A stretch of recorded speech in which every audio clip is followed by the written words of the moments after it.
Gawin ito sa iyong panty bago kayo matulog sa gabi, or di kaya gawin niyo sa inyong mga brief bago kayo matulog sa gabi. Hello mga guys, kumusta kayo? Panibagong araw, panibagong video na naman tayo. And sa araw na ito ay isa na namang video ang aking tuturo sa inyo na simpleng gabay o simpleng pamamaraan na makakatulong sa atin. At bago ang lahat, gusto ko lang mag-disclaimer sa mga taong hindi naniniwala at hindi gusto ang mga kagaya nitong video. Please skip this video and maghanap kayo ng videos na gustong gusto nyo. Dahil ang video na ito ay para lamang ito sa mga taong naniniwala and gusto mag-try. Sa lahat po ng mga nagko-comment at may nagre-reply po sa inyo na dinadala kayo sa kanilang WhatsApp in Imo, mag-ingat po ang lahat dahil sila po ay mga nanggagamit lamang at ginagamit po aking pangalan at ang aking mga larawan para makakuha po ng mga pera po sa inyo. Kaya mag-ingat po ang lahat. Ngayon po, ito ay gagawin ninyo sa pagkatulog or bago kayo matulog sa gabi sa inyong brief or sa inyong panty. Ito po ang inyong partner talaga namang hanap-hanapin kayo at hindi ito mapakali hanggat hindi kayo makikita. Ito ay pwedeng gawin sa parihas ang kasarian, babae ito babae and lalaki ito lalaki. Syempre naman sa ating babae at lalaki na mag-partner, and pwede mo itong gawin kahit na kayo ay lapit at magka-LDR, and gawin lamang ito sa totoo mong mahal.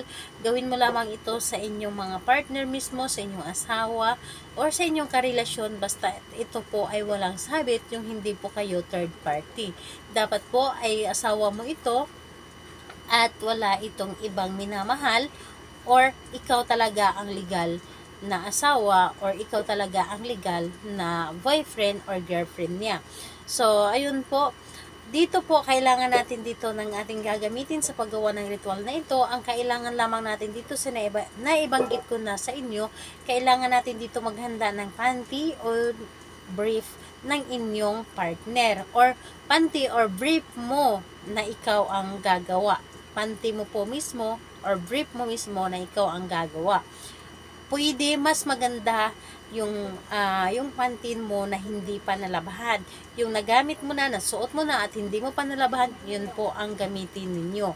Yun po, and kailangan din natin dito ng isang dahon ng laurel and panulat. Yun po ang ating gamitin.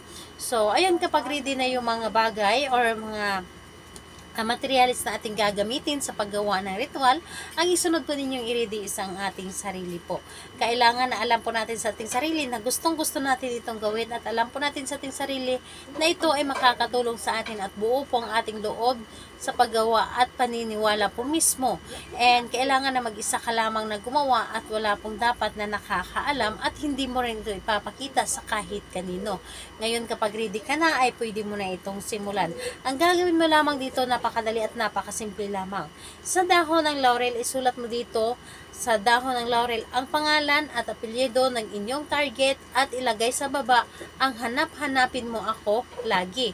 So pangalan niya, apelyido, at sa baba hanap-hanapin mo ako lagi. And mas maganda na ang gamitin po ninyo na panulat ay marker or di kaya'y color pin. Dahil kapag ballpen po ang ating ginagamit, ang ating dahon ng laurel po ay masisira dahil hindi ito nakapagtinta sa dahon ng laurel. Kaya naman gumamit tayo ng marker o di kaya pentel pen or color pen. Ngayon, again po, pangalan at apelyido dito sa itaas ni target at hanap-hanapin mo ako. Ngayon po, hawakan nyo lamang ang dahon ng laurel at humiling kayo. Humiling kayo na nagmula sa inyong puso taimtim. Sabihin po ninyo dito na sa pamamagitan mo ako ay yung tutulungan na ang taong aking minamahal, ang aking asawa or di kaya ang aking boyfriend, girlfriend, siya po ay sobrang maghahanap sa akin. Siya po ay sobrang mababaliw sa pagmamahal sa akin. Wala siyang ibang mamahalin kundi ako lamang. Wala siyang ibang titingnan kundi ako lamang. Wala siyang ibang gustong makasama kundi ako lamang. At mamahalin niya ako higit pa sa kanyang sarili. Lahat po ng gusto ninyo sabihin, basta't ito po ay positive lamang, basta ito po ay para lamang sa inyong relasyon, sabihin mo dito, hilingin mo dito lahat-lahat ng gusto mo. So ayun po, pagkatapos mong humiling dito, kunin mo ang inyong panty at ilagay ito sa gitna ng inyong panty, ang dahon ng laurel, ibalot at ilagay po sa inyong tabi sa higaan o sa inyong unan o di kaya sa ilalim mismo ng inyong unan. Pili lamang kayo sa higaan or sa ilalim ng unan o di kaya sa tabi ng inyong unan. Kausapin ninyo ang inyong panty bago kayo matulog at talaga namang yung partner ninyo ay sobrang hanap-hanapin kayo, sobrang iparamdam niya sa inyo na ikaw lamang ay para sa kanya sapat na, ikaw lamang ay mamahalin niya ng labis-labis. Kaya naman gawin mo ito sa araw ng Tuesday and Friday.